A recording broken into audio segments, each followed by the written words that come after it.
Hi, Casey. Hi, Danielle. How are you? I'm sad for you. I don't know. You guys, you should know that Miss Casey Wilson right now is propped up in a bed. She called me a little while ago and was just like, Danielle, I pulled my back. And we know that Casey has back problems as she pulled her back into Macy's in Chicago trying on a bra years ago, and she's never fully recovered, I have to say. It's never been the same when I reached down for that. Shantakai 36D. And here you are propped up on a bed. Anytime she moves her legs, we hear a scream. It's upsetting, but here you are, the hero that you are. Danielle. But I'm here, and it's been a tough 2 days where my son is having to lift my legs onto the bed. My back is in a full spasm, and I don't know what to do. My doctor's giving me Tylenol. That's not enough. You need to get a better doctor. It's not going to cut it for me. I'm such a pillhead. No, you need something stronger. Something stronger. But Danielle, my back problems aside, there's been something else that's happened this week that's been really sad. Can you tell us about it? In my life. Can you talk about it? Now I'm laughing, but I urge please know I don't find this funny. I don't find it funny. We laugh at all. so we don't cry. That's right, Danielle. And many of you may not know that about 5 months ago, I purchased a family pet, a fish named Spongy. A betta fish, a Japanese fighter fish, a glorious fish they've got very floating, almost looks like wings, but they're like, what do you call them? Tendrils? Fins? Tendrils. Yeah, like tendrils. Very beautiful fish. You've loved this fish. No, you've really talked to me about this Danielle, fish. You've told me of your connection with this fish, that your kids don't pay it mind, and that's who the fish was originally for. But you seem to communicate with this fish, because I have told you that I hate fish.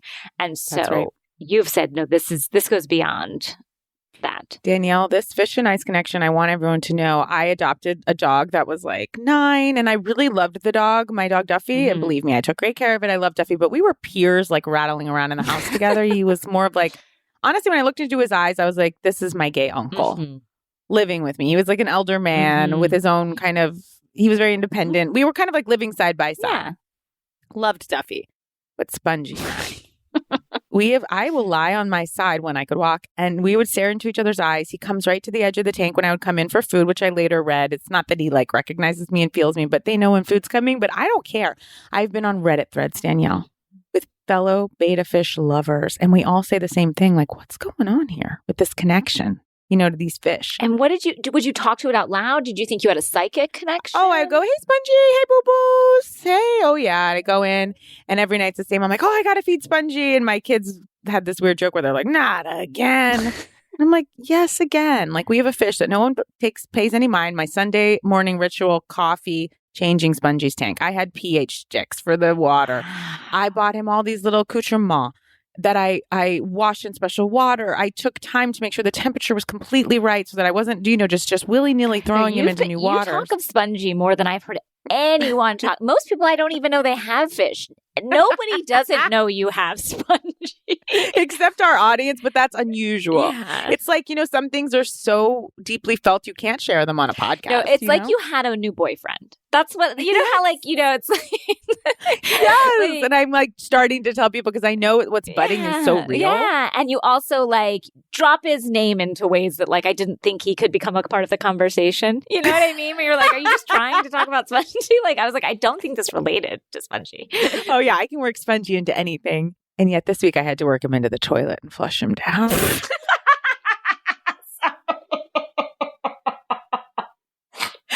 See, Danielle, you're laughing because in your head you're just another fish because you're and I hope PETA comes after you because I'm laughing because you had to work just the transition. Yeah, I want everyone to feel what stark transition I felt when it came to Spongy and what I saw happened, Kate? on Monday night. Now, we're 3 days out, but I had to call my therapist for an emergency session. None of this is a lie. And maybe she was like, could this be, we're coming up on the 1-year anniversary of the pandemic. Your dad's gotten vaccinated. You're starting to feel a little bit of a weight lift. And so her whole thing is once we sometimes feel relief, we don't know the PTSD or the trauma we've all been feeling. So now we're able to sink into it. And I'm like, no, bitch, Spongy died. And here's what happened to him is what's really hard to reconcile. Danielle. I am trying to find sympathy in my heart right now. So I'm gonna dig in deep. I'm gonna dig in, and I'm gonna breathe, and I'm gonna listen. Again, I know so much is going on in the world, and yet, everyone's current problems are their own. And he was a member of our like quarantine team. I think that's why it's kind of hitting me. Like, we've been trapped in this house together, and a member has fallen. Like, someone's no longer with us. And I've Googled so many endless times this week, do fish have souls? And people are like, well, that's up to you to decide. Like, internet doesn't know. And I really want to hear feedback from people. Have you been close to a fish? What happened? I hate cats. I'm not like an animal lover. Okay. So I bought Spongy this grass. Like in a fish tank, you can kind of anchor in some grass. Not grass, but like plastic flowers that are like bright fluorescent colors so that they can kind of hide in there. And betta fish love to hide, Danielle. And they'll often sleep in a way that you're like, are they floating or are they asleep? And they nestle into this grass to kind of hold them from floating to the surface. Okay. I got a new grass that I was feeling really good about. It was actually really cool. It was like electric, like lime green grass, sticking straight up. Had you read about the grass? Had you seen the grass somewhere? No, but I looked on Amazon. I read reviews. People were like, we love this. So I'm like, oh, I got to get Spongy something new. I like to get him little treats. What I come up with is this grass that I didn't really realize when I put it in was pointy. And all different like levels. Like the tops were really high, and then in the middle of the grass, it was lower blades, if you will. And they were blades. Because I walked in on Monday night and I found Spongy speared. Speared by the grass that I placed in there in order to entertain and provide a home. Casey, are you crying? I'm so sorry. I'm laughing. Y'all, I'm laughing and I am crying because I'm so it sorry. so upsetting. I have to, I'm going to dig it. I tried so hard to kill him. And then my family's like, you killed Spongy. And I'm like, you didn't fucking do anything to take care of him. Like, at least I tried. But then for him to die at my hand was so hard. This is like Cameron Westcott. And at her husband's and I didn't want to believe it was true because most fish float to the top when they die. Of course, he couldn't float anymore. He had been because, speared. Again, he'd been speared through. He was like a shish kebab. What do you call a kebab? Yeah, that's right. He was like a kebab. Again, I'm laughing like I don't. No, you guys, you can't see Casey, like I can't assume, but her eyes are filled with tears. Because it's like someone died. And I don't know if it's like I have kids now and I'm feeling of every living soul. I've been praying to Spongy. I've been apologizing. Like, I feel bad. Like, I feel like I killed a soul. And I was just trying to help, but it doesn't make it right. And my husband was like, yeah, ooh, that's a shame about Spongy. And I come downstairs and he's watching a basketball game. Oh, no. Poor David. I'm hysterically crying. And I'm like, it's one thing you guys didn't take care of Spongy. It's another thing. Like, you're not even giving him his due. The next morning, kids are watching TV. I bring down a candle that I light. Oh. In front of Doc McStuffins. I'm like, nobody's watching Doc right now. The Doc is not in. You know what? When we could have used the doctor when Spongy was speared through, but she was nowhere to be found. Where the fuck was that little bitch? So I light my candle and I say, we're going to go around and we're going to say something nice about Spongy. And my 3-year-old goes, oh, remember our other fish, Blue? He died too. I'm like, you know what? Blue was a mere goldfish that we won at like a petting, like the pumpkin patch. So you'd like toss a ring into a thing and he lasted like 3 days. He's like, Blue died too. And then my little one's like, I think you fed him too much. I'm like, why am I being blamed over and over? Then my older son, who's 5, was losing his first tooth. He's like, did Spongy have teeth? I'm like, you know what? Nobody it's not about you and your understands this. So that's it, Danielle. I'm just putting it out there. Like, I have listened to songs in the car and I've cried about Sponge. I'm like, did Spongy, was he like a relative or someone from generations past that had come back? The reaction feels too big. I mean, you did say you connected with Spongy in that way. So I think that it feels like a loss because it's a connection that is now gone. Yeah. But I will say that it seems to me you can have a similar connection to Spongy while he's now not on this plane because that, in a sense. I'm trying here. Were you sad when your dad excuse me, your dad's still alive? I meant dog. Oh, when Pika died, I remember you pretty sad, Danielle. It was a loss that it was, in fact, your husband was very gracious at the time to me because I was working on a show of his, Marry Me at the time, on your show. Yeah. And Pika died and he was like, do you need the day off? And I continued forward. Well, I didn't get any day off from my husband.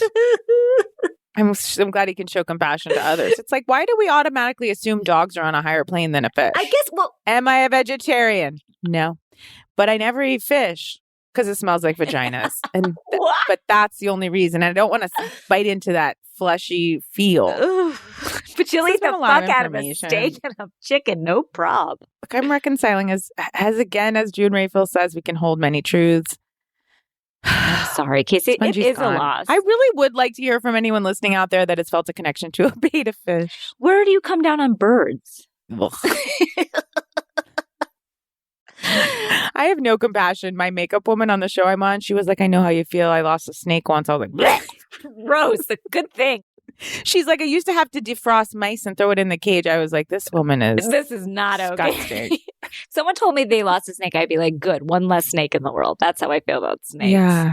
Yeah. But I'm sorry for your loss, Casey. Thank you, Danielle. And you don't have to say any more, but I did send Danielle a wild string of texts that night. I was coming undone. You were. And I felt for you because I could hear the loss in the tone of the text. And I also, you have told me of your love for him, and I told you to watch My Octopus Teacher because I felt like you would be Netflix doc. A Netflix documentary that you said you and your husband make fun of constantly. Yeah, we do. We make fun of it all the time. Oh, the doorbell's ringing. I know who it's not. It's not Spongy. I see him in every leaf that falls. Maybe it's death coming to pick him up finally. Or it's the Reaper coming to take me. Reap what you sow. No, you did not kill Spongy. It's like Lenny in Mice and Men. Is that the characters? Yes. Like, I loved him so much, I squeezed him to death. And I don't think that's true. I think fish die. That's part of what they do. That's part of their job. And so he completed his life cycle. I do believe that. Did you help him complete the life cycle? Yes. I brought him there a little early. Yeah. Look, did you send him on the expressway? Maybe. Did he take the express train? Sure. Oh God. But I think it's going to be okay. Next stop, heaven. Hopefully. I don't know what his past sins are. I don't know what Spongy was up to. What kind of hard life what did he do before he was with you? Maybe he was like knocking off banks. We don't know. We don't know the life of Sponge. Look, I got nothing going in my life. Everybody's fine so far.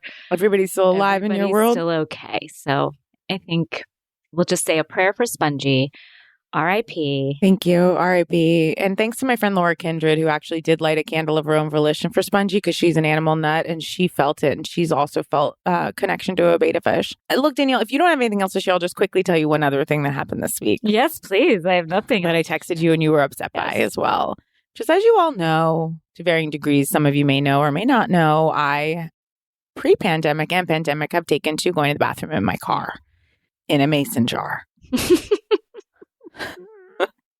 Yet you say someone's disgusting for having a snake.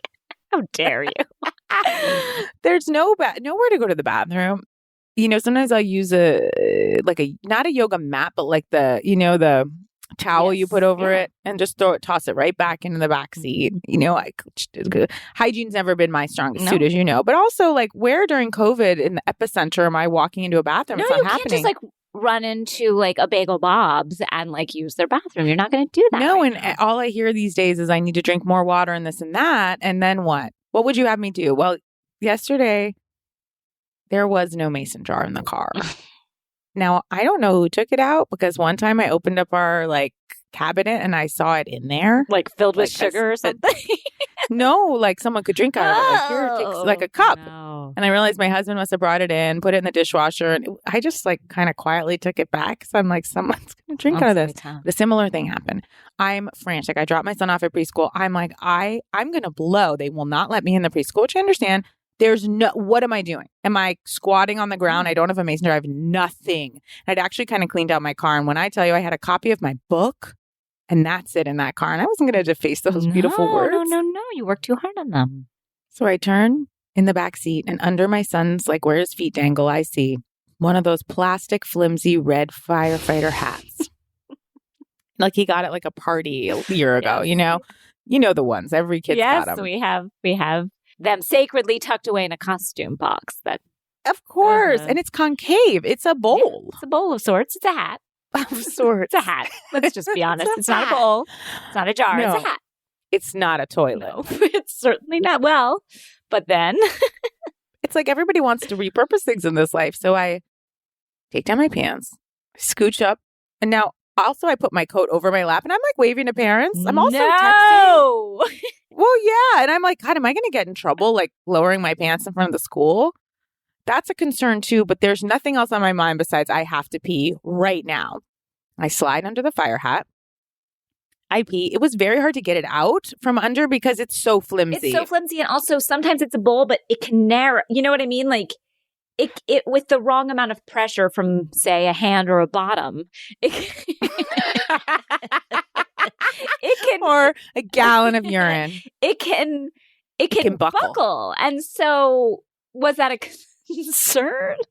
Yeah, like it was very hard to navigate it out from under me while maintaining, you know, it's like a Zoom call from the top up. I'm waving, I'm, you know, the mom saying hi to everyone. And so I dump it out onto the street, put it back. Because what am I to do? And then in my head, I'm like, if you do nothing else in this fucking earth, Casey, you're taking that and throwing it right in the recycling. Like that is it. That is your marching order for today. There is no greater priority.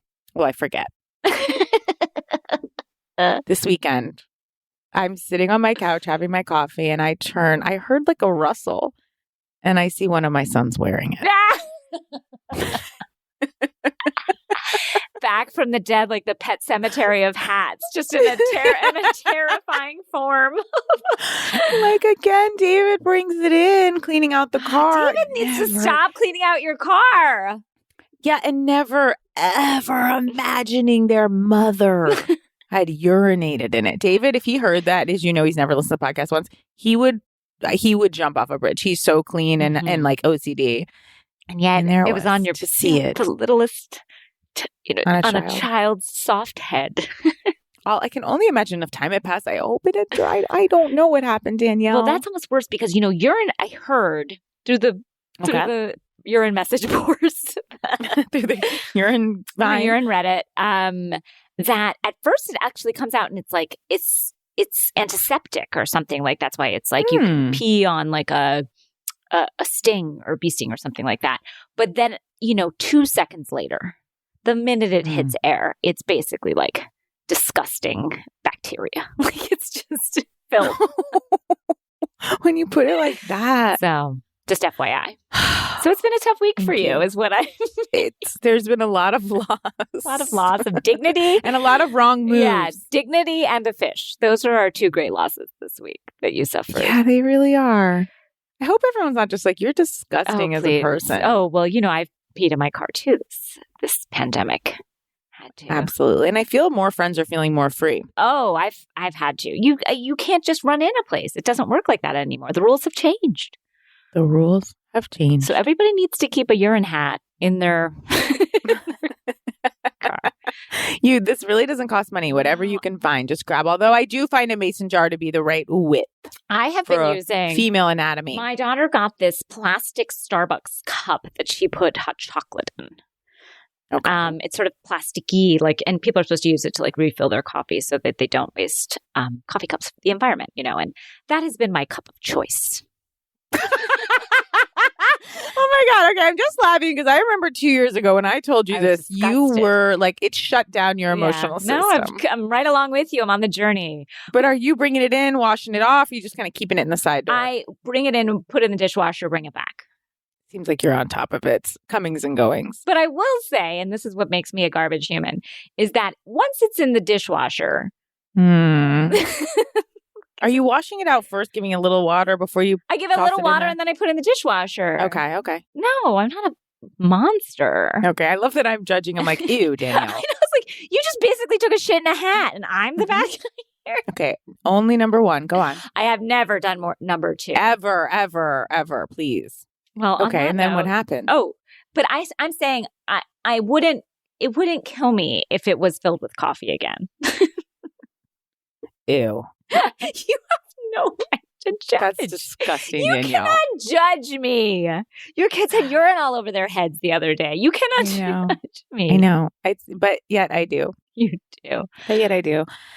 Oh, Danielle. Well, look, it's been a year. Yeah, it's been a year. Since quarantine, things have fallen away. People are up to new things. Some people learned how to bake bread. I learned how to piss in a fire hat. And I learned how to piss in a coffee cup. Something I never thought I'd do. I'm proud of us both. We've grown. Yeah, we survived the apocalypse. And all we have to show for it is this urine-filled mason jars. Oh, man. I'm happy to see you. I'm so Me happy too. to hear from our guest Me today. We have a too. lot to I'm unpack. excited. We sure do. We've been gone. A lot to unpack. We've got Jersey, we've got Dallas, we've got Atlanta, and we've got part 3 of Salt Lake. Before we sign off, and I truly hope you never heard that intro because I'll be embarrassed, but next week we have a very special guest, and that is one Sir Andrew Cohen, who will be Guys, coming on the podcast This again. feels like the stars are aligning. I'm so excited to have him. I've missed him. I don't think he thinks about me, but I have missed him. We haven't seen him, or I haven't seen him since he surprised us at. No, we did Watch What Happens Live. Sorry, I lied. We did. Watch Oh, What yeah. Happens Live. But a year ago in Yes. January, he surprised us at our live show. Moment of my life. And we chat with him from time to time, but just to see his face, especially after seeing him in Reunion Part 3 in that gorgeous powder blue suit. We have so much to ask him, so much to dig deep on. I'm truly looking forward to it and preparing like a goddamn investigative journalist. Me too. And while I do want to hear your comments about sponging my fish as a priority, second to that is if you have any questions for Andy, please you feel free to email us at bootsonthegroundbs@gmail.com or just, try to DM us. And if Danielle and I can find out where those are, we will respond Every or once in a ask. while I remember and I look and I respond, but sometimes I forget. I forget. Yeah, of course. So excited for Andy Cohen next week. And I just wanted to plug a little podcast of our friends. As you guys know, we had my aunt Rana on the other week, and people loved Rana her. Glickman, Rana Glickman, aka AKA Jessica Chaffin. But that character, Rana Glickman, is the funniest, best. I wish she was my aunt. She's the a best. lot of people thought she was It real. I know. Because she is so very fully realized. Yes, it is. I think of them as two different people. I really do. Me too. I'm talking to Jess and then I'm talking to Rana. And Absolutely. Rana has her own podcast with other Bitch Sesh favorite, Brian Safi. Guys, it's called Ask Rana.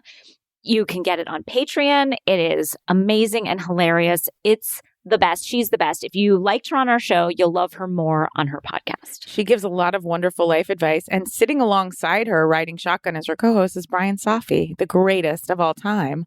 It's such a funny podcast. So we just wanted to give her a little plug because people loved Rana. And we'd love to have Rana back on our show. Anytime. All right. Check it out. So then let's take a little break and we'll be back with our guest and dive into our cities. Casey Wilson here, plugging an incredible podcast hosted by a beloved person in my life, Jessica Diamond and Haley Hubbard. It is called Meaningful Living. It's a podcast on Dear Media, and Jessica and Haley know that parenting is hard. It's sometimes all the information available is completely overwhelming. And on Meaningful Living, they break down everything. It's kind of a Cliff's Notes to parenting. I myself am friends with Jessica. She's that person you go to for every single possible bit of advice, health related, kind of emotionally, psychologically related to kids. She's just so normal and has such a great grip on things. This season, they will be joined by friends and experts. They'll be sharing their firsthand experience as parents themselves. Meaningful Living is new every single Monday. Listen and subscribe on Apple Podcasts or follow on Spotify. Guys, we have a guest today that I'm so excited for. I love this man. I really do. We have known him since Housewives, I think, because he was such a huge proponent of it and such a fan of it in the beginning and really helped get eyes on it. One of a few people that really helped us and promoted us. And he's always had a place in my heart. And he's also friggin' hilarious. He used to be the senior entertainment editor at BuzzFeed, and now he's currently the social media manager at Netflix. No big whatevs. Please welcome Jarett Wieselman. Hello. It's so nice to see you both. Oh, Jarett. I have to say, we were just, because I was trying to remember when was the last time you were on the podcast, which is such a strange question to have asked, because here we are on Thursday, March 10th, right? Yep. The last time we saw you was the last in-person interview we had in my home a year ago, truly almost to the day. Absolutely. with Deanna Chang. And this was when, we all knew something was afoot. I had left work early that day, but we were like, you know what? Tom Hanks, we found out that night. Yes, that's right. Tom Hanks had just come down with COVID, which was a real kind of like scary moment for everybody. We're like, if Tom Hanks can get it. Right. That was like celebs, they're just like us. When Tom in got the worst it. possible way. Yeah. And we were like, we know it's wrong. We're gathered like 5 people strong here at the table. We knew it was wrong because the next day the country went into lockdown, but we still had to do our very important bonus session, which was Gwyneth versus Jennifer Aniston with Matt McConaughey and Nicole Shabtai, and do you for the main feed podcast, Jarett. So, wow. And you talked about Love is Blind as well. I did, with yes. us. Yeah. You had turned us on to that. It's really crazy. Like the fact that it's been a year, it feels like it's been 5 minutes and also 500 years. Yes. And as you all know, I know I've said it, but again, I'm going to be posting a tribute to the last person I saw besides you, Jarett, which of course was Miss Dolores Catania on Watch What Happens Live, as everyone. That's everyone's last person. Oh, I mean, if that was my last person, I would be happy. She's looking great. I'm thrilled. Yeah, I love Dolores. And I just want to thank you for, during this lockdown, bringing us such great content. Not that you are in charge of the content, but you have, with your Twitter feed and with you, just you will drop us a line, Casey and I, every once in a while and say, this is what you have to be watching right now. And it has been so helpful to... Listen, we call it, it's grassroots marketing. I'm going person by person, just emailing them, telling them what shows to watch. So I'm happy to help. I feel like it's like something that rich people have that I've only heard tell of, where it's like they've got a watch guy or like someone at Chanel who's like, I've got some new pieces in or whatever those people are. That's you for us. You're like, Bling Empire. I mean, listen, I've got a great new show for you. If you want it, I'll tell you about it. Super cheap. No, I'm just, I mean, it's no. I was like, yeah, I do. And I was like, cheap is good. Yes, no, but I mean, I love that. We just renewed Bling Empire for season 2 yesterday. We renewed Selling Sunset for seasons 4 and 5 yesterday. 4 and 5. 4 and 5. We announced a 2 new shows. One is an all-black version of Selling Sunset. Essentially, it takes place, and you'll love this, Danielle. It's a Florida real estate company that's all black women work there. Yes, please. And then a show called My Orthodox Life, which is about a former ultra-Orthodox Jew who leaves the religion and becomes a very successful CEO. Oh, my gosh. We got that you literally are just making shows for me right now. Thank you. Doing what I can. You're very welcome. You're very welcome. And how have you been during this year? I mean, look, I'm lucky to be healthy, to have been able to do my job from home. I made a little desk at my table and, I formed a small quarantine crew of my friends where we only saw each other for a very, very, very, very long time, which was nice. But, I'm like the rest of you. I'm going insane. I'm slowly losing my mind. I don't even know how to think about approaching society again. Like, what is it am I going to be comfortable going to a bar? I'm not sure. I'm ready to find out, but I don't know. Yeah, when I watch TV now, well, I will say a great thing about the Housewives is that even shows like, I remember for me, Jersey over the last few years has kind of felt a little bit like a drag. Like I'm like, okay, I have to watch this now. But I don't know if it's that they're better or something, but these shows have been like me hanging out with friends, like, cause they're all sort of vacationing, whether it's on Lake George or whether they go to South Carolina in Atlanta, where it's like, I am desperate to see my friends, and my friends are these women. You know what I mean? I absolutely do. I mean, I will say, I'm listen, this is not a knock on Bravo. I'm thrilled to have the viewing opportunities of watching them. I really don't love watching sort of like the COVID storylines playing out on the show. Like on Dallas, like I don't want to watch them joke about masks. On Atlanta, I don't want to watch them like, I kind of loved Marlo doing her 6 feet thing. Like at first it was cute. Like that Marlo is the only one that is taking things seriously, and I appreciate her. And I totally understand. But like, there was a million reasons OC was hard to watch this season and why I bailed on it. But one of the biggest ones was I did not want to watch Gina and Emily filming themselves with no makeup and their kids in home because they had no camera people. So I'm ready for the COVID seasons to be done. I think New Jersey is a bright light in the sense that they're clearly in COVID, but I'm not feeling it the same way. Although I don't know if that means they're being reckless. Like they had that first party they had for Evan's birthday. I was like, is this okay? Like, this No, is it wasn't definitely okay. like, it was not okay, right? Right. What was worse than the cheating allegations of the birthday boy was honestly like, oh, you guys shouldn't be having this party, outdoor party. No. It was, Even the one with the cornhole. Oh, the Oh cornhole my party God, I made me know. so nervous because I was like, they're all touching different cornhole pieces. Like, I was just. I know. It was also, I'm from Jersey. And so I've been talking to my family. I mean, not much, but whenever I can't help it. And I think that they're always telling me, like, we're very open. Everything's open. And they were saying that when we in LA were like in hardcore lockdown, my parents were like sending me photos from restaurants. I'm like, don't go there. No.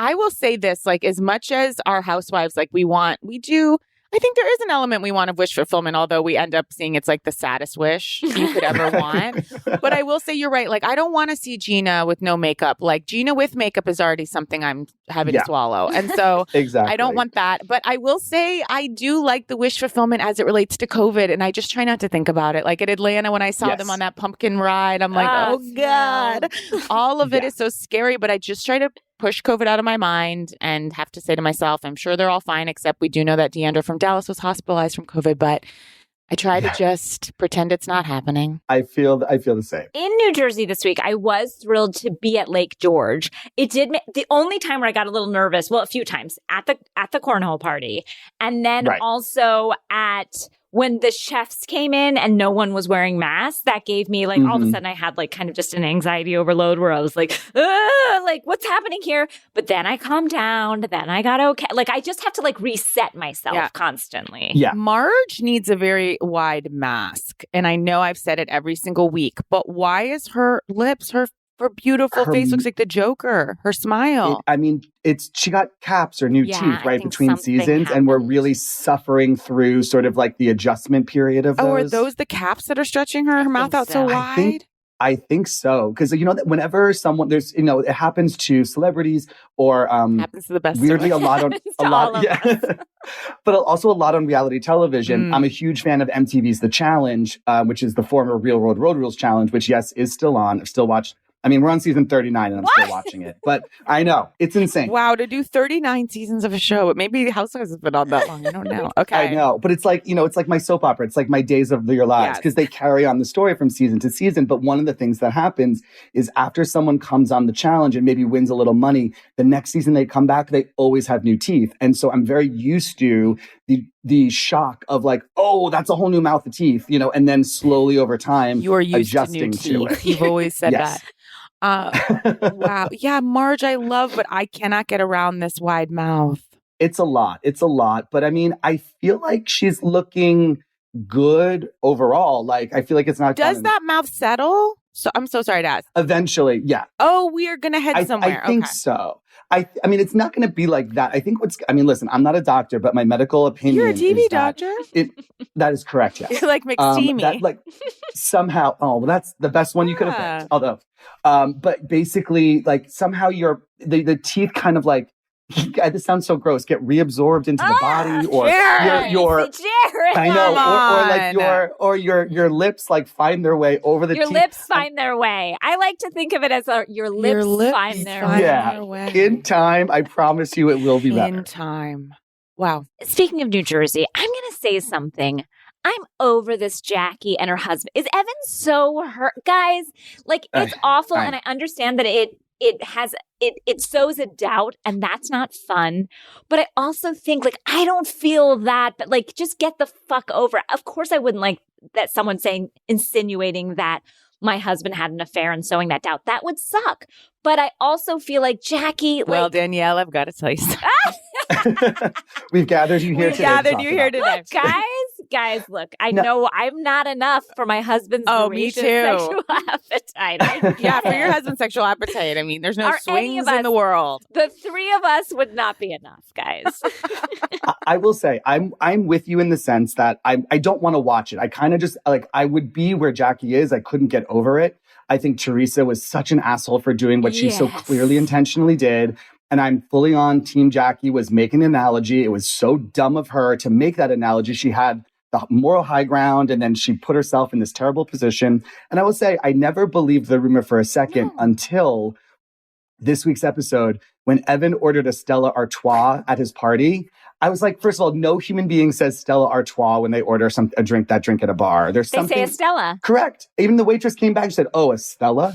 So there was something very at that moment. I was like, "Oh, you're an alien in a human costume," and I fully believed you.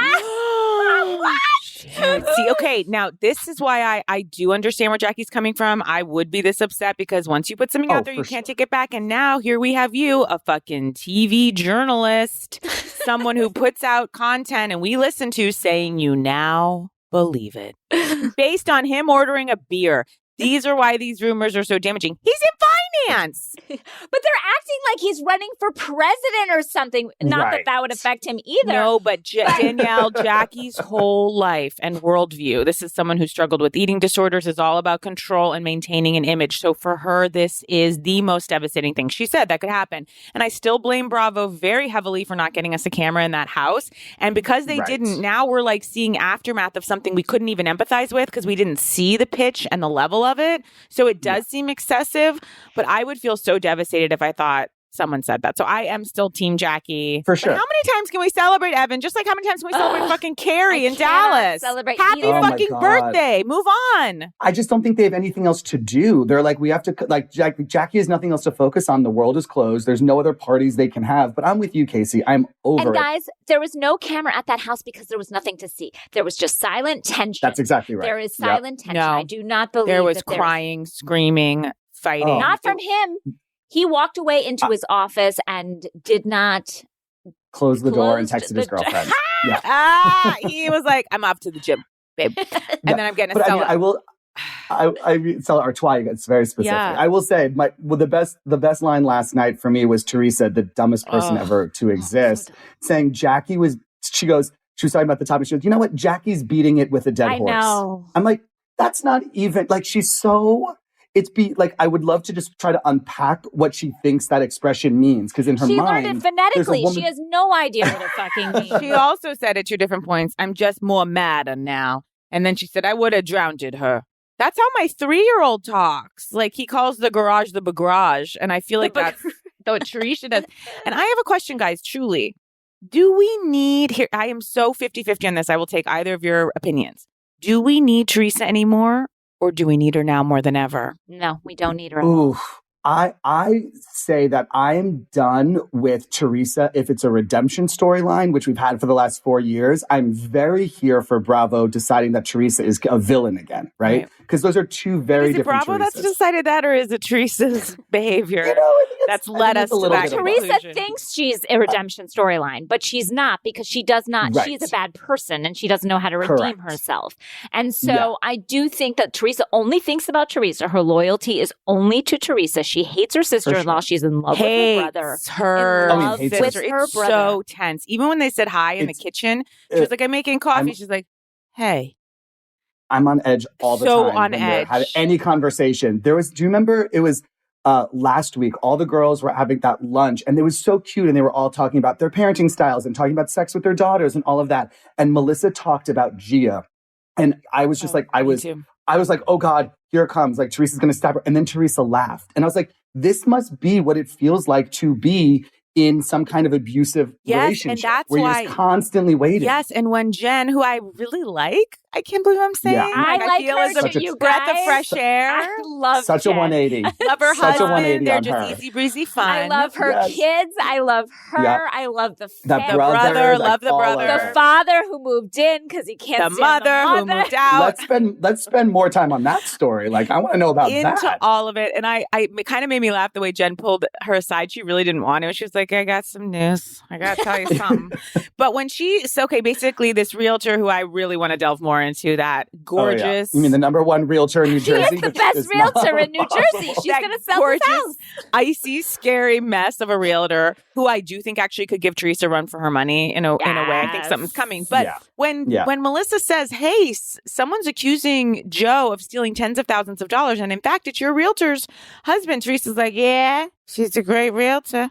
Like, she is scary. You don't she would have gone. Melissa was right. She would have gone fucking nuts if that had been the reverse. Well, this whole thing, and the thing that I like is like Teresa is the biggest hypocrite I feel like to have ever been on any Housewives, and that's a statement because so many of these women are hypocrites, and I at least appreciate Bravo continuing to show us the evidence of Teresa being a hypocrite every time she says The something. editors hate Teresa and Ramona Singer her. possibly the most. Oh, I mean, great. Those are two great enemies. I can align with the Bravo editors in that regard because I also hate them both. Speaking of things we don't understand, what is, and I pose this question seriously, what is Go with Gorga?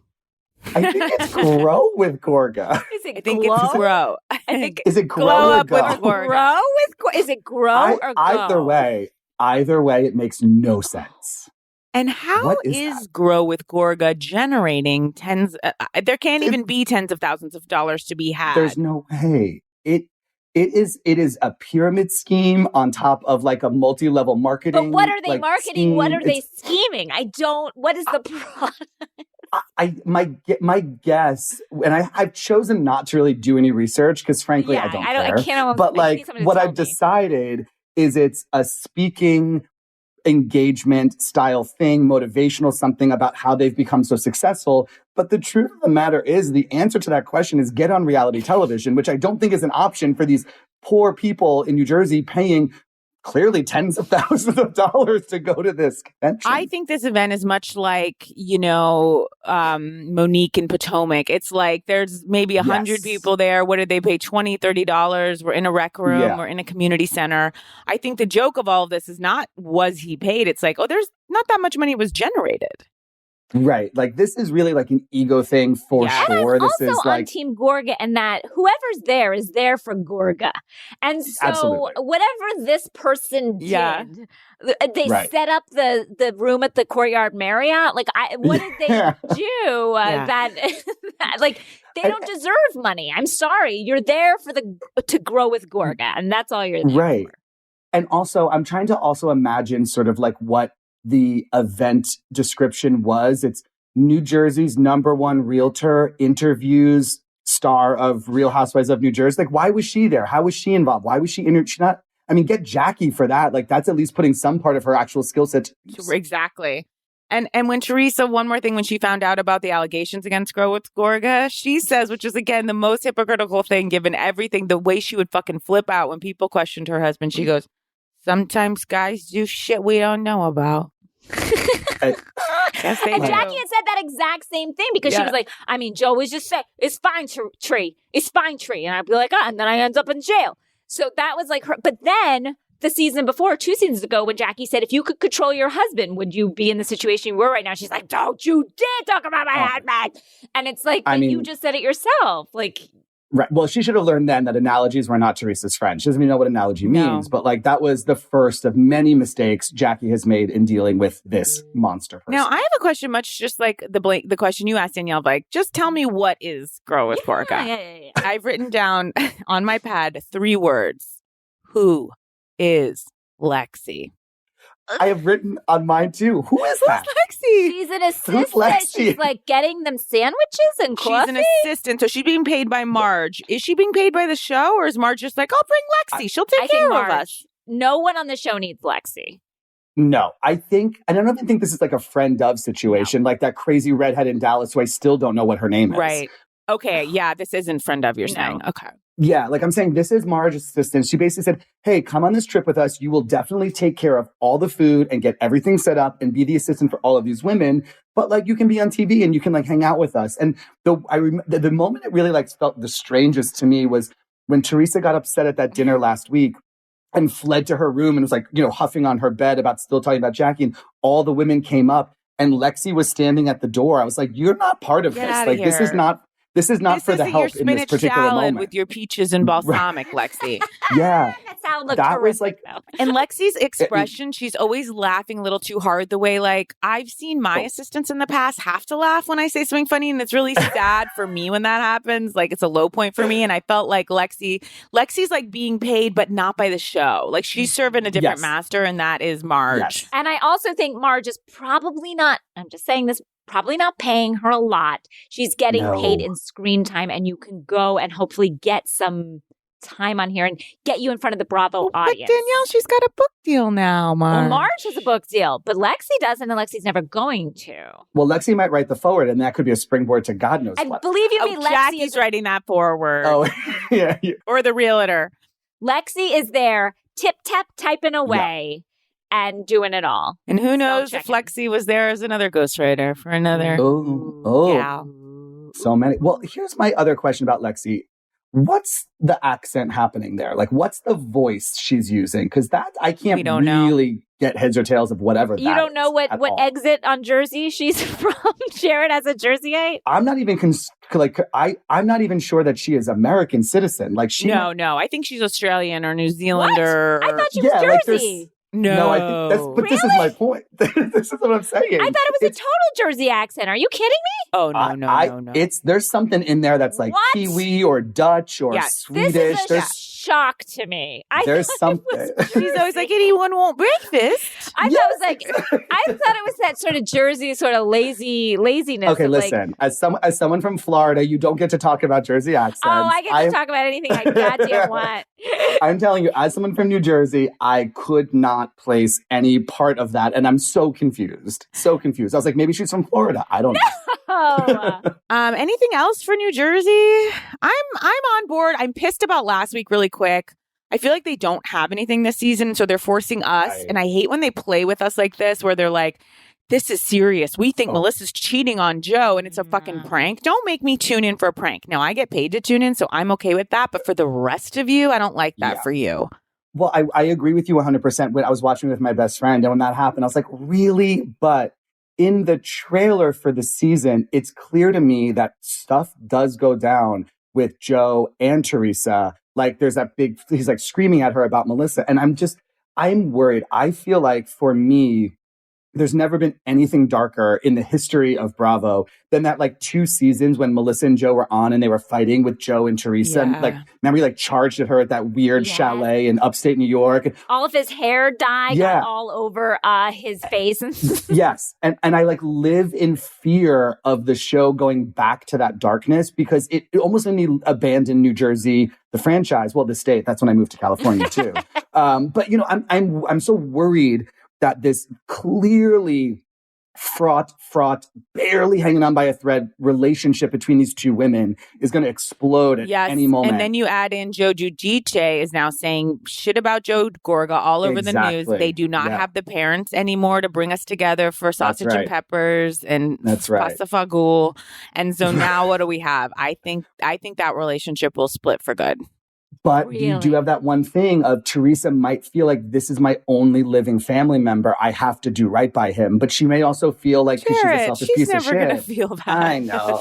Listen, this is me trying to maintain some semblance of sanity. But you're right. I have been, as I said to you at the top, like the one thing that's keeping me with Jersey is the lightness right now, because what I need is like fun ladies hanging out. And Dolores is delivering that. You know, Dolores did say something that really sums me up as a human the other day when they were all like lying down by the pool and someone was getting in like a kayak and Dolores just goes, "Do I feel the need to do something active? I do not." Thank you, Dolores. I do not. Should we actually talk about Salt Lake because we didn't get to discuss the reunion? Should we take a little break and then come back and discuss Salt Lake?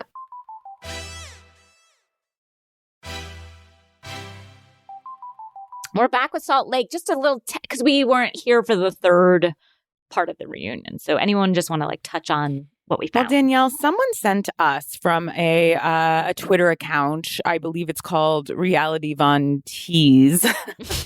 I hope I'm getting that right. You know, someone from the Shaw team has released a very like abusive video of Jen yelling at her team. At first I was like, is this real? Because she's so over the top, but that is kind of how she is. But then she screams at an assistant, then she throws her phone at the wall, then she storms out, then Coach comes in and he's like, "Are you okay?" to the person. So it did feel very real. Yeah. And this was before the reunion, and she keeps screaming about like, "This is reunion week! Like nobody fucking bothers me during reunion week." Like it's goddamn Shark Week. I love it. She's a piece of shit. I'm sorry. The fact that he has to manage her so much. I want him to be free. Life. Freedom for Coach Shaw. I kind of do too. But that scene, I mean, we're not even talking about the reunion at this point, but that scene when she was like really breaking down and she was telling him like, you missed Dad's funeral, and they're on the bed, and he's like, it was so tender and loving on his part that I think there is real love there. I just think maybe we're catching their marriage in a moment when it's at its worst, and he knows that like there was good there before. I don't know. I think that he is a gem, and I do not get why he and anyone on the Shah Squad exposes themselves voluntarily to this Tasmanian devil of like an emotional breakdown. Well, I think he does love her, and I think she does love him, but I think she's an abusive person who can't control her temper. And I speak as someone who's dealt with some of these issues. Like, she's out of control. She's completely out of control, and she is abusive to people. And I just feel like, honestly, like, he doesn't need that in his life. He's too, I don't want to say too good for her, but I don't want that for him. I also feel like when you are in the rare position of having that much money, you owe it to yourself and the people that you work for to get some medical help for any sort of... Oh my God, Danielle, sorry. So let me get this straight. If you're rich, you owe it to your staff to get medical help. Yes. I thought you were going to say she owes it to Coach. No, she owes it to her staff.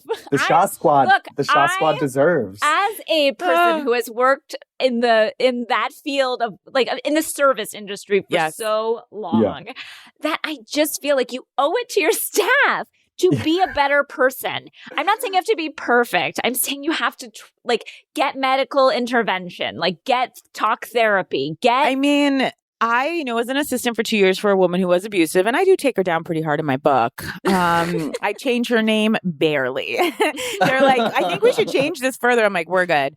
And this woman, she would throw quarters at my head to get my attention if she was on the phone. And she would make me, this part wasn't abusive. This part was just insane. Like, she would go to Equinox and run on the treadmill and make me call her, and she'd put me on speaker, and just like be like, you can do this. You look thin. You're great. You're like, this woman was fucking nuts. But I do feel like she owed it to me, Danielle. She was rich. She did owe it to me to get help. To get your shit together. And I really thought to me one time, I go, I'm going to get her good one day. And you are. You're going to get her good, even though no one will know who she is. But it's just, I just feel like there's no excuse for that. You have been blessed. She needs to be on major medication. Yeah. And there's nothing wrong with that. Believe me, we talk about it all the time. Casey and I are medicated. I'm like tranquilized right now. I'm medicated to the hilt. I couldn't have gotten through. I can barely see you guys. Yeah. Guess who likes me? The one person that works for me. Yeah. Guys, here's who I thought was such a touching exchange. And I know Andy was so clearly touched too, was with Coach and Grandpa. Yes. That was really nice. Oh, that poor man. I do not feel sorry for Grandpa. I don't feel sorry for Grandpa. I feel sorry for him in the sense that I think his dirty laundry has been exposed to the world in a way he never wanted it to be. I don't feel sorry about the fact that he allowed himself to take his wife's granddaughter's hand in marriage and then have bear children with her after she died. It's real creepy. Yeah. It's real bad. Guys, really weird. I liked him and I thought he was really sweet and down to earth, genuinely. And I really liked that makeup. Like, I will say that made sense to me. Like, I do think, as much as I just talked about Jen, I do also have a little soft spot for her, and I felt like her and Mary, that was kind of sweet. Although Mary really had me laughing the way she kept turning around to the screen and clamping down on her husband. It's like I am with my husband at a party. I'm like, no, they don't know about that. Stop embarrassing me. I will say, I felt like Mary had to come into the reunion and prove her worth to be to come back. I think, right? Because I think they had her in the closet the whole time. I mean, that's not on her. Well, but I think you guys have talked about this, but she wasn't a full-time housewife, and then they came back and reshot the show, and then she was. But I feel like, what was she really giving us besides insanity? And I felt like she actually really showed up to the reunion and gave us great moments, tons of comedy, a great look, and I think a little bit of a glimpse into what Mary season 2 would be like. I think my worry about Mary is that she's very problematic as well. Yes, exactly. Those are some problems. Look, we've all got concerns with all of them. Listen, we all have our things. Yeah. That's her thing. Yeah. She clearly was raised in a cult, has a stunted adolescence, has been put into this, child bride situation. She was, 16? And so I worry that she's too fragile. And it's almost like when you watch a housewife pick on a less capable housewife. You just feel bad that it's happening. You can't enjoy it. And I worry that that's what's going to happen. Yeah, I feel that about Mary too. Like, as problematic and challenging as she is, I do also feel so badly for the way she was clearly raised in an abusive environment. I mean, there's a lot going on there with Mary. And not the least of which is that she thought that what was falling from the sky was fake snow, that she could eat it. I think she thought it was real snow for a second. I'm she did. No, she did. Yeah. She was like, I love snow. I love to eat snow. And look, she's from Utah, so she's had all those opportunities. So I think it just triggered her. Like when she saw the fake snow coming down, she's like, it was Pavlovian for her. Most likely, was it probably asbestos? Probably. Yeah, and that's a tough watching thing to her try to grab that fake snow in her tongue like a little lizard. I would never laugh so hard. I was screaming. I was just, it's so good.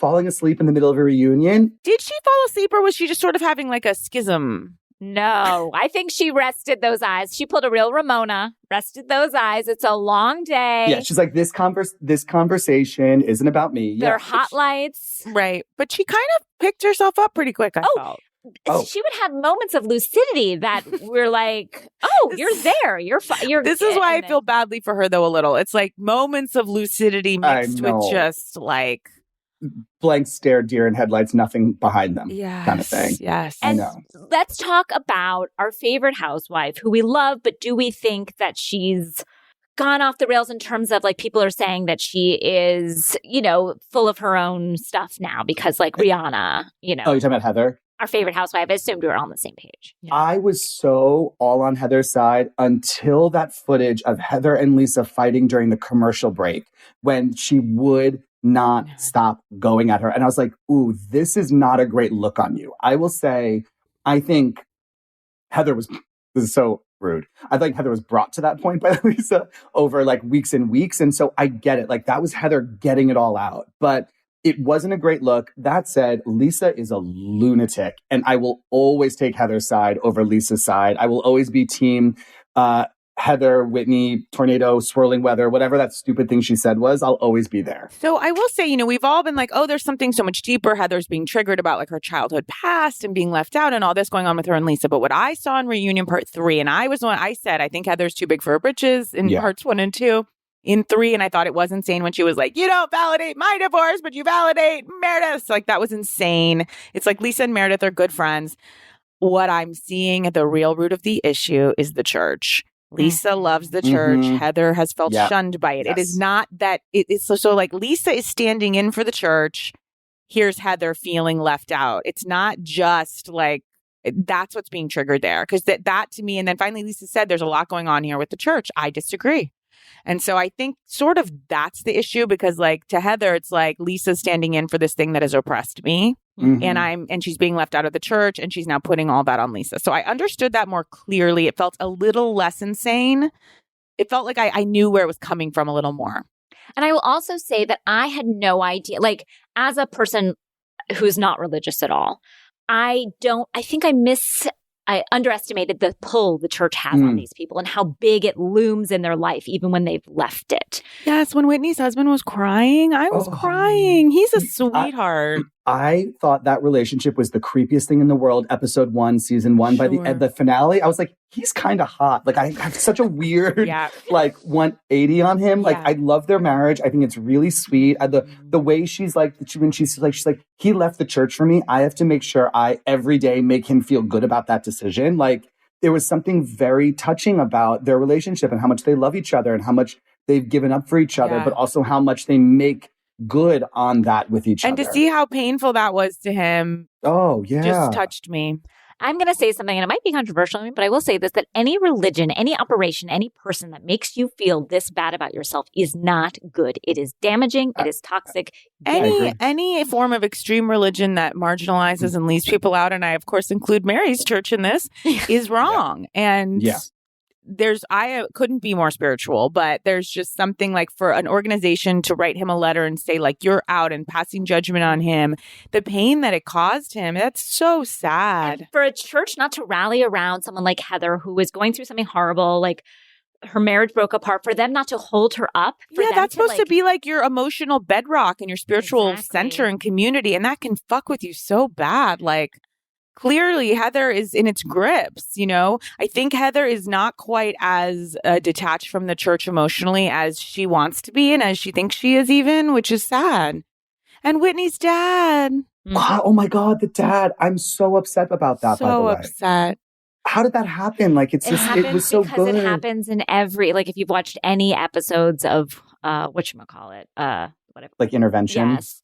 Yeah, which I I used to know. watch all the time. Then it got too hard for me It's because too much. it never goes well. It never I goes know. well.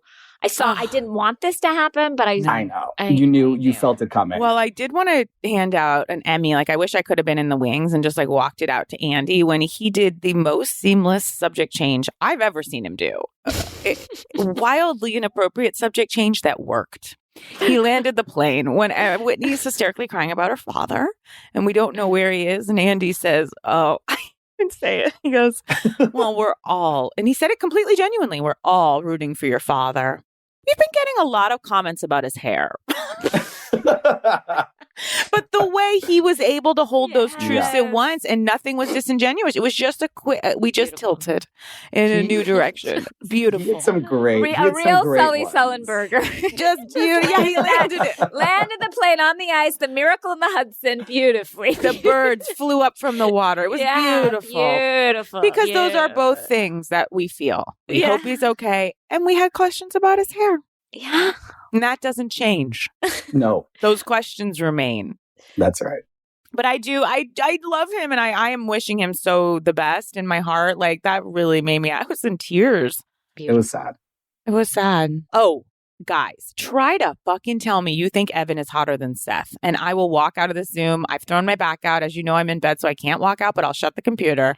Evan, in that third part reunion with that hoodie in that weird office with that cord dangling down behind him, gorgeous. Guys, Evan is hotter than Seth. Oh my God, that sweaty cheater.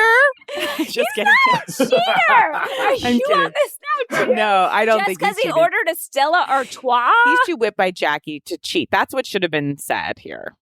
I don't care for, I mean, I got to think Evan over Seth. Seth is just so, although I will say I was turned on by Seth like earlier when like him and Meredith got back together and he was like all sexy all the time. And every room he came into, he had like a glass of red wine and he's like, should we fuck now? Yeah. But, I mean, like, he's an alcoholic, Jarett, but yes. Well, I mean, I would be if I were married to her too, to be honest. Oh, she's the worst. I wanted to scream. I wanted to go through the screen and shake her when she goes, why would I talk about my marriage with anyone sitting here? And I want to go, bitch, because you're on a reality show. That's the thing. That drove me insane. I was like, either come to work or leave the job. Like, I don't really get this whole thing when their wives are like, we're not talking about that. Like, I can get on board with we're not talking about the kids. That's fine. But everything else is fair game. And also Meredith the kids is are sort of thin ice. I think she better bring it next season or she's gone. I think she could be off. Drama. We're saying bring honesty, bring truth. Yeah. Send her and that What is she expecting? She acted like, okay, you know when people reveal each other's shit on like, even with Kenya, for instance, and we'll get to it, but like what she's up to, like trying to insinuate Portia was with Bolo. Portia's pissed, but she also knows in the back of her mind, like, this is the game. If I do something on TV, it's going to come out. And I'm still mad about it. Meredith is acting like there's some code that all the housewives have followed. She's like, for you, Jen, to bring up the fact that there might be divorce allegations. It's like, say what you will, but Jen's just trying to bring the ball down the field on this show. Like, it's actually not that insane for what we've seen. Like, Meredith, you're too delicate for this, sweetie. Mm-hmm. Get out of here and get your tracksuits and go. Get your tracksuits. She's too closed off for it. But I agree with what you're saying, Casey, about the Kenya Portia thing, because I think Kenya's point is you're mad about that I'm talking about something that was filmed for a television show when like she's like, they're going to air this. I think maybe like Portia's whole thing was like, we intentionally turned the cameras off. We had a conversation with Candy. And I think had Kenya been participating and then still done this, it would be one thing. But I think Portia's thing is that Kenya's acting like, oh, I'm above what you guys did. I'm above all. I was upstairs with my child. Oh, when she came out with, I guess we're talking about Atlanta now, so let's just be talking about Atlanta. But when she, like, it was like, when there's judgment, then the gloves are off. Because how dare you brought your child to a girls' weekend, fine, but then don't get mad when we have. You didn't let anyone else bring their kids, right? So don't get on your high horse about your fucking child being upstairs when you this was what this was for. What are you talking about? And like, not to be like team Mark, but like if I were Mark and I was seeing this and I wanted custody of my child, couldn't I use the fact that my wife brought our child to a bachelorette party where there was a stripper and lots of sex happening downstairs as a potential argument for that? Guess like, what? I think Mark wants money. Mark wants money. Mark He doesn't does want that not child. No. Oh, no. Mark I does know. not But want I'm just saying, like, Yeah. if Kenya's going to be high and mighty about that, it's like what you did was also kind of bad if we're putting things on the same level, although none of it was bad. I can't mom shame her. I'm not saying you are.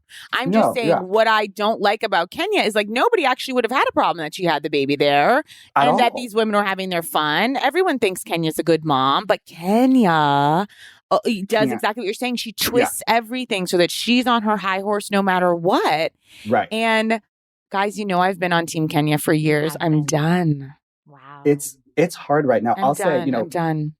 Drew, who I'm loving this like new energy from her since the bachelorette party. I'm liking what she's been bringing for the last couple of weeks. Where has this been? We need it, Drew. Well, listen, she was in a boot. She was moving. She was dealing with her husband stuff. Like I feel like we couldn't see her booty clap when she had her boot on, exactly, and now which is ironic. You can't spell booty without boot. But like the point is that Drew was so right when she said there's been sad energy radiating off Kenya all season, and it's true. Like everything about Kenya this season is so heavy and sad, and even these like fun moments when she's like laughing and kikiing, it still has an undercurrent of depression.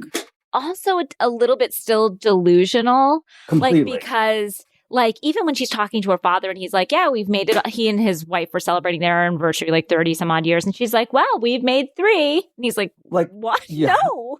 But you haven't. You've been separated for half of that. Like, why even bring that up? Like, I think she still wants this illusion of the perfect I felt it was so sad when she went in to meet with her lawyer. Sidebar, I'm like, could they date? I love that lawyer. He's so sweet and fun. But what I feel like with Kenya, that was so sad when she came in. Yeah. And she's like, oh my God, Mark has been texting me all these love songs and he wants me back. And the lawyer's like, Mark just served you. And is filing divorce. And he'd like alimony. And Kenya's like, okay. It was tough. like, it was a dark really moment. Dark. That was like when you go to your friends, like, you guys, I met the cutest boy. And they're like, you mean that married man who's literally making out with his girlfriend right now? You know what I mean? Yes. Like, it's just, that it was poor so lawyer like that had rug to pull. deliver that news to her. But he was straightforward. He wasn't like, he did a good job. He just had to do his job, which is like. He like rolled with her in the first moment. Like he was like, oh, cute. And then he was like, unfortunately, Mark is coming for all your money. Okay, but guys, how weird was it? And not weird, just like Kenya's all over the place when she's doing her photo shoot and Toya comes to bring her a cake. And Kenya tells Toya the reason she was upset that Toya hadn't defended her during multiple allegations of no crab cakes at a dinner was simply because Kenya has a crush on Toya. Now, we knew it. I just didn't think we were going to hear it so baldly. Was that Kenya being genuine? It kind of seemed genuine. Like she was like, you're my friend. We flirt. Like you give me attention. I think that's kind of what it was. I mean, it's kind of like you're my person. Like you're my ally. Like you're on my team. Like I thought if you were going to eat anyone out, it would have been me. And she thought about it. Yeah. I have to say, I can't think of a housewife edition in the last couple of years that I've loved as much as I've loved Toya joining Atlanta. I find her to be so fun, so interesting, so game for the game of Housewives. Staring at her face. Stunning. Like, I'm like, this is a gorgeous woman. Like she's stunning.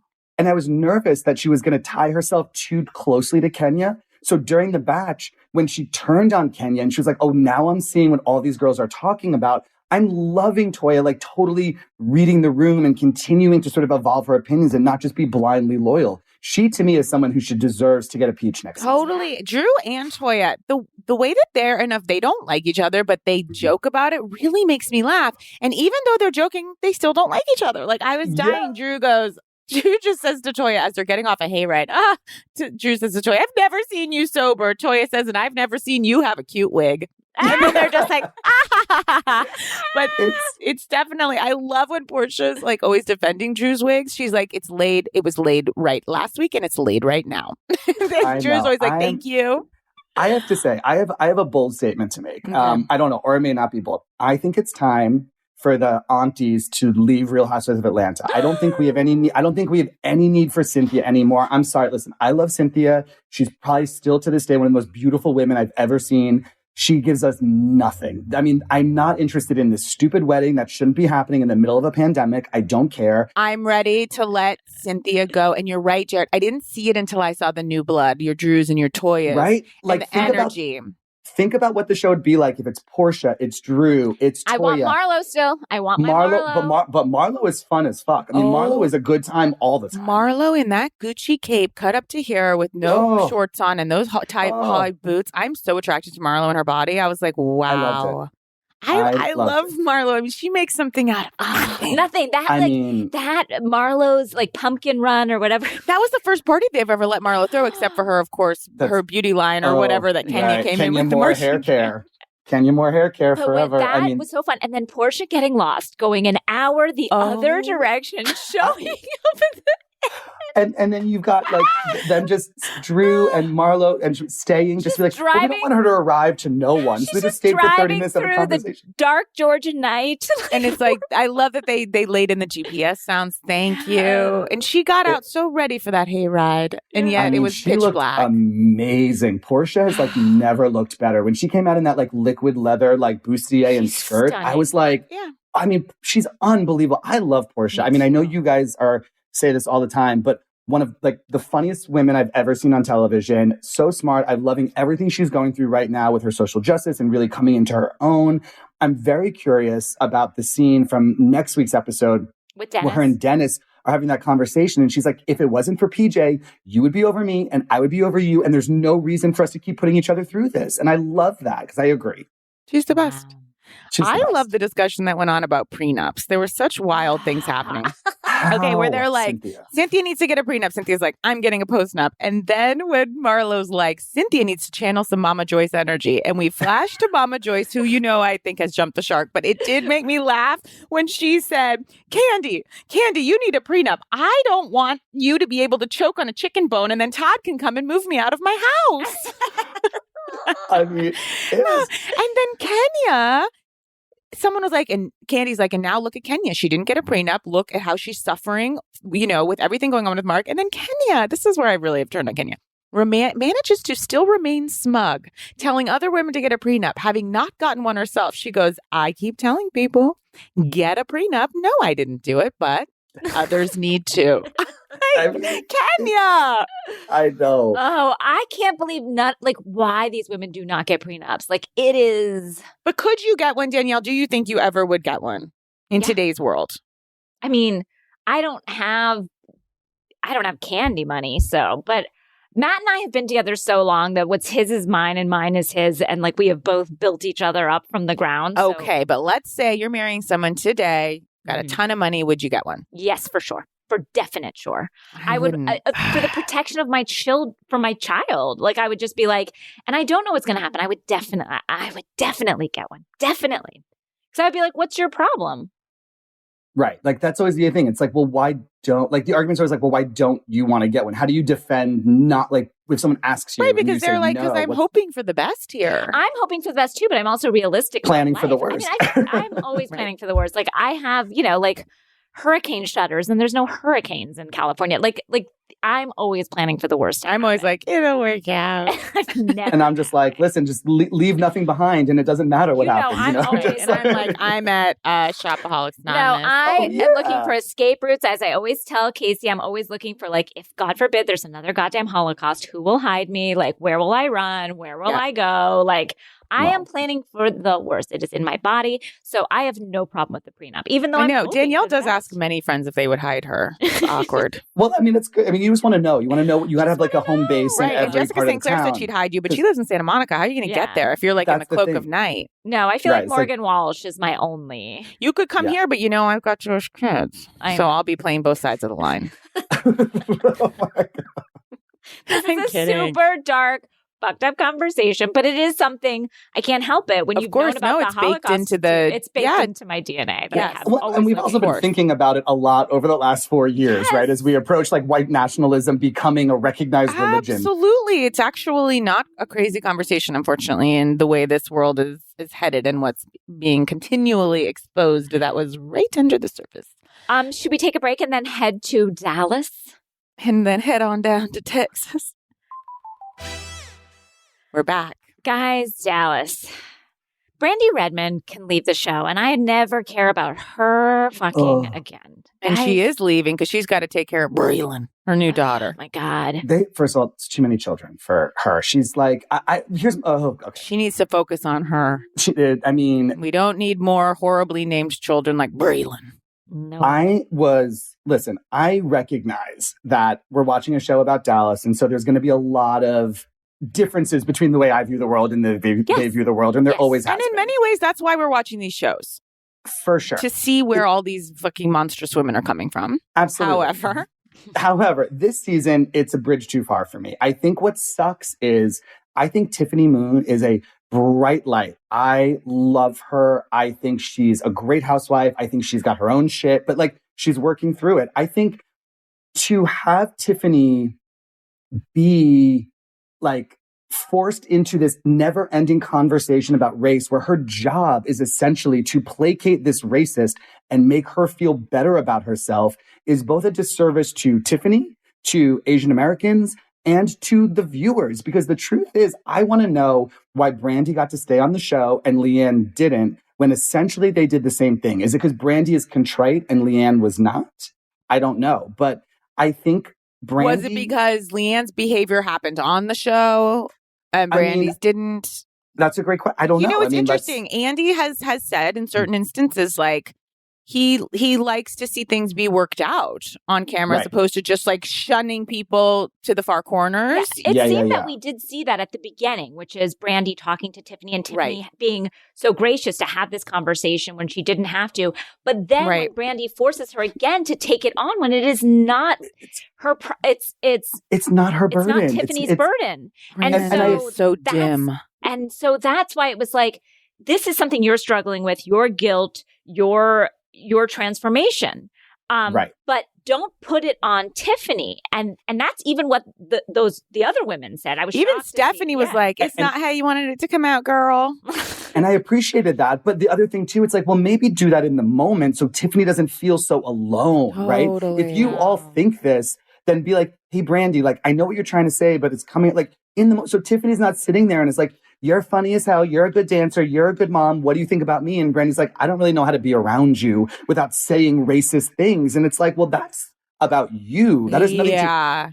She's like, you're cramping my style, girl. That's exactly right. She's like, I don't know. I can't be like my fun, careless, racist self.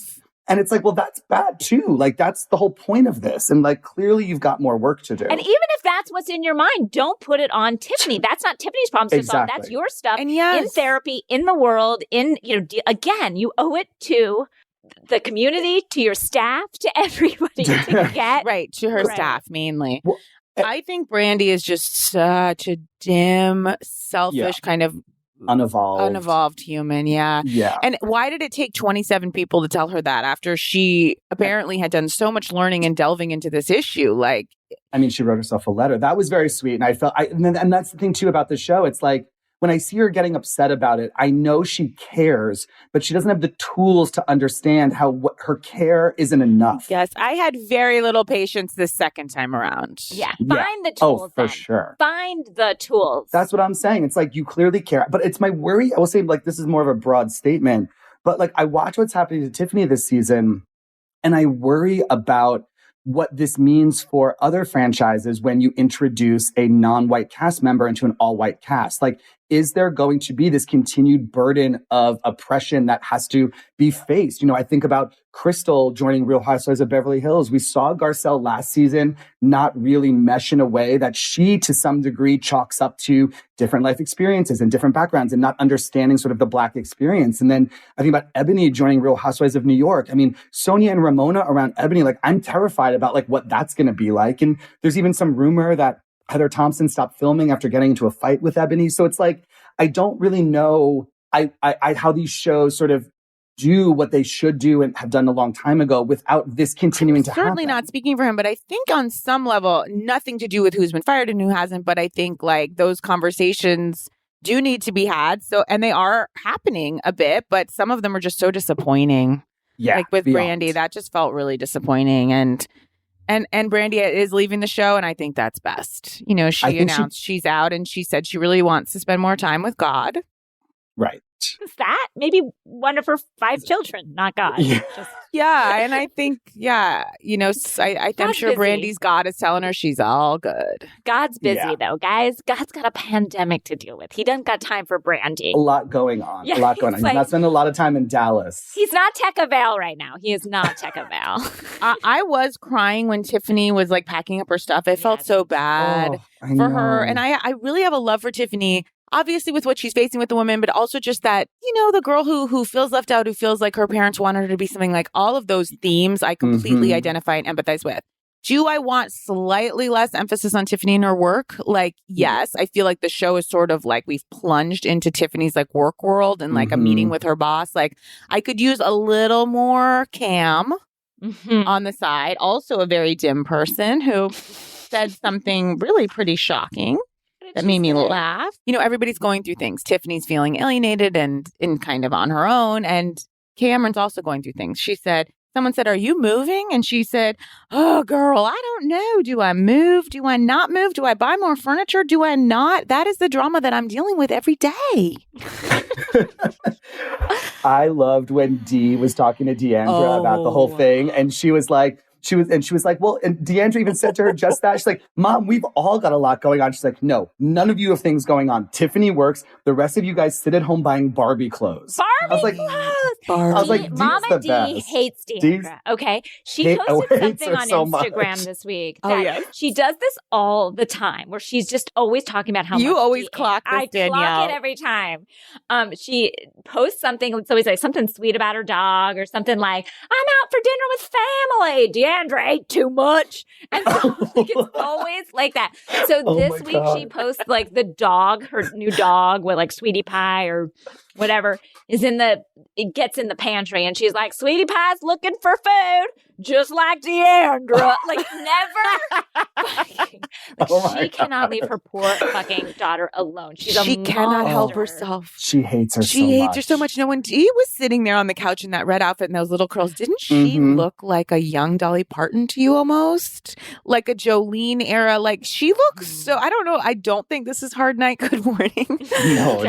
But it just made me laugh so hard that Deandra just always tries from the same place to have a little conversation with her mom about just like the crazy antics of my friends. And then within 2 seconds, Dee has found a way to slam Deandra. Oh, she's like, you wouldn't know what work is. Tiffany does. She's saving lives. And Deandra, poor Deandra, who I am kind of warming to a bit. Me too. Me too.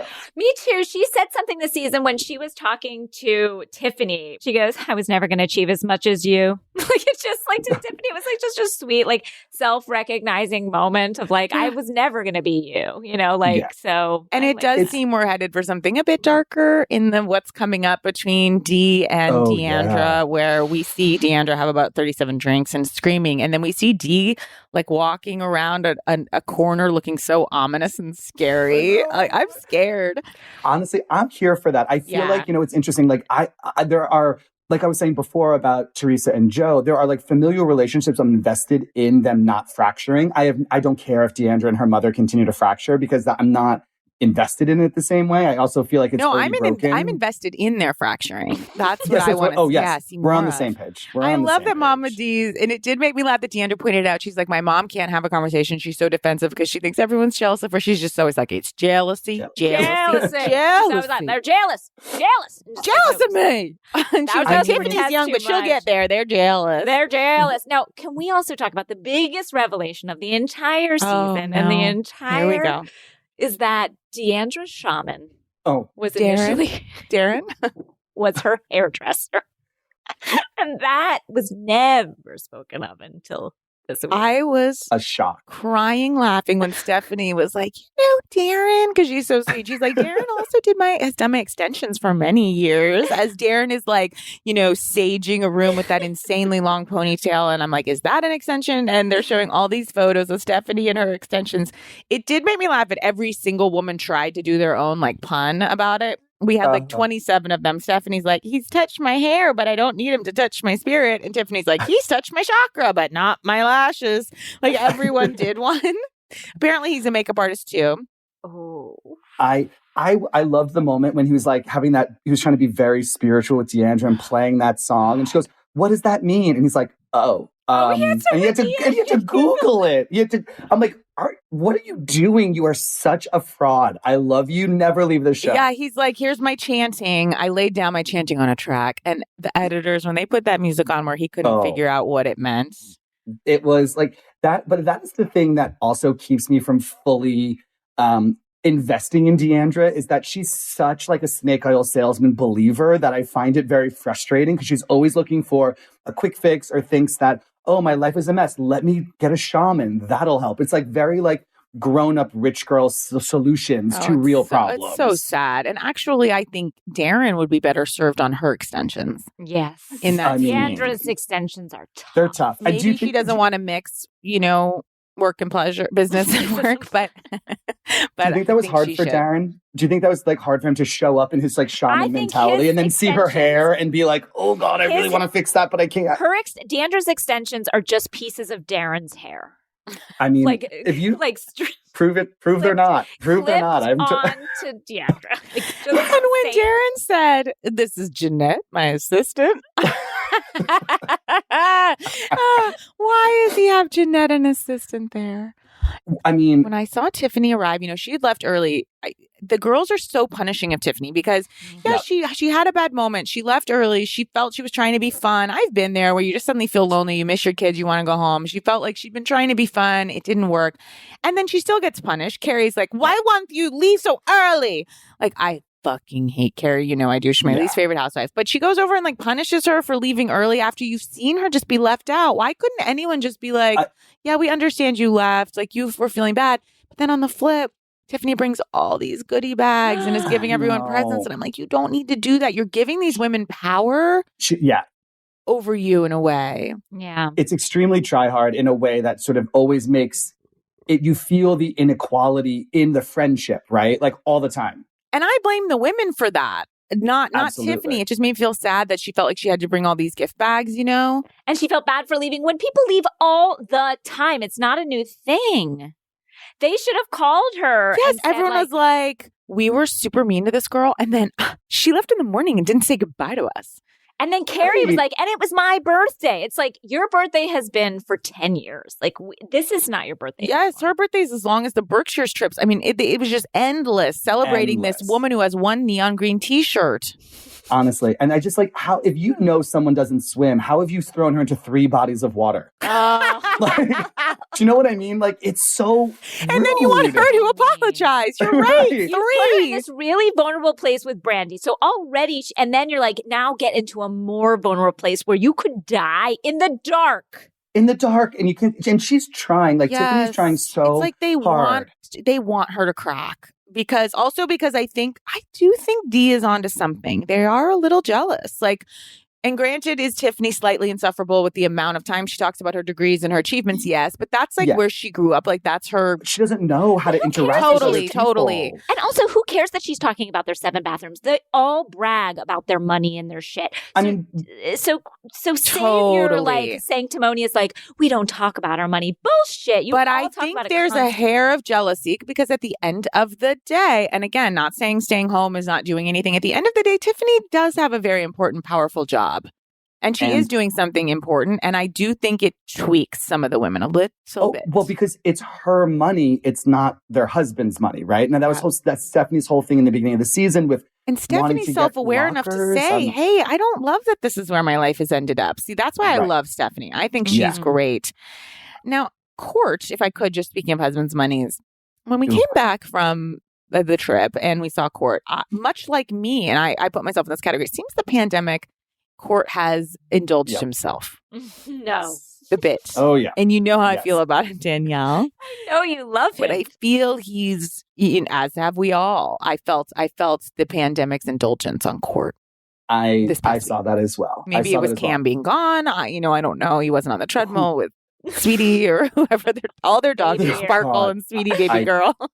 I find, I don't know. I really struggle with Cameron. I think, when I think about how far she's come since her first season, like, I get it. She's so much less insufferable now than she was, but she's still so insufferable I love to me. her. Her insufferability, like, it works in juxtaposition with the other women for some reason. Like, she's not a good person, but she does give us a laugh every once in a while, and she is necessary to the show right now. I think so. The only thing I want to say to Cam is, like, saying girl is not a personality trait. No. Like, the amount of times... And Stephanie has that issue She as has well. never started a sentence where she's speaking to a woman without beginning it with girl.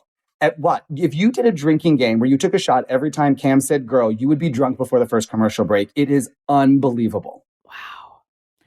I love her. I love her. I find okay. her to be our, like, dizzy blonde who's just, not as bright, but I love her antics with Court. I mean, I've said to me, they are our Lucy and Desi. Oh my gosh. And I do mean that.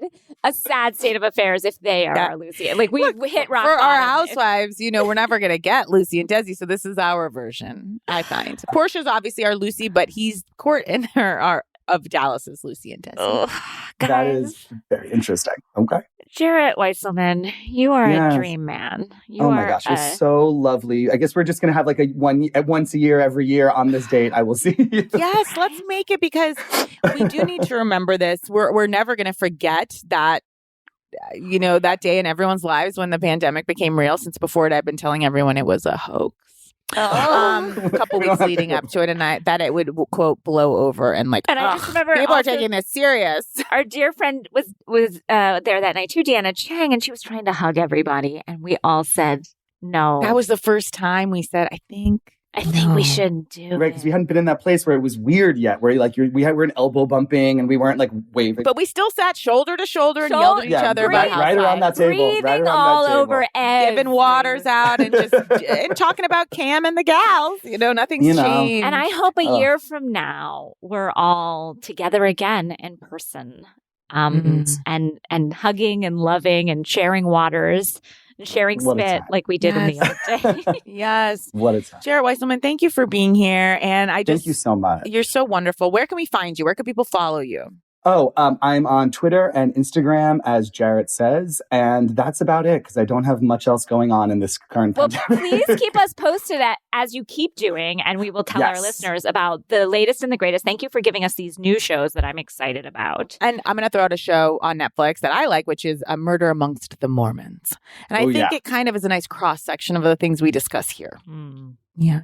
And also the Cecil Hotel one is that was a crazy. Yeah, that was, but I think I solved the mystery. I think they solved it. They told it Yeah, to us. I was like, they told you the answer. But I felt yes, you did it first. You did it before they did it. As I was watching. You did it before they told you. David was watching. He's like, these shows should not be allowed to be aired unless they are solved. And so I was very happy that one was solved. That one was solved. In the most devastating possible way. Yes. The funniest tweets that I always get are from people who are mad that Unsolved Mysteries doesn't give resolution at the end of an episode. Jarett, I said, Matt, they don't tell me the answer, and I need to know the answer. We tell you in the title. Not enough. I need to be told at the end. Again, these are unsolved. All right. Honestly, in this world, we need answers. I prefer solved mysteries. I need solved. Okay. If I'm driving towards something, I need to drive towards the end. Like Portia, I just can't be wandering around Georgia in the night. I need to drive to the end. You want to get to the pumpkin patch. I want to get to the pumpkin patch or the murder solved. Whatever it is, I need to get there. When I go into work today, I will pitch Ted Sarandos a show spinoff called Solved Mysteries. Or just updated mysteries. By the way, as a spinoff, let me tell you, it would get just as much. I'm sure it would. Well, people like Danielle will be like, well, finally, I can believe that I can watch this. Right. Believe me, I've watched every single one. It hasn't stopped me, but it also makes me angry. Yeah. I understand. Thanks, you. All right. I'll do what I can. Jarett, you're the best. I'm going to say bye to you and to all of our listeners. I just want to say, God bless everyone, having made it through this whole year. And I'm glad we've got to spend it together in some respects, having some laughs along the way. And I hope everyone is healthy and safe. And, just to throw out there, my therapist said that this year mark is bringing up a lot of anger and sadness for people. So if you're feeling that, you're not alone in terms and also, of me. if you're feeling that, don't watch Unsolved Mysteries because you'll just be mad. You'll get much more angry. And if you're feeling sadness, don't watch the Cecil Hotel. Okay. Well, we will see you all next week. Thank you, Jarett. Thank you so much. Bye. Bye. Thank you, Caitlin. Thank you, Renee. Thank you, Kim Cooper. Thank you, Danielle. Thank me. Drew, I just going to sing it. Oh, wonderful. Sing over. Beautiful. Look, it wasn't a great it took me a second, but I love it. I love it. And it was bad. It's, look. No, you should be punished. You should be punished not thanking me. So, good night and goodbye, everyone. Goodbye and good luck.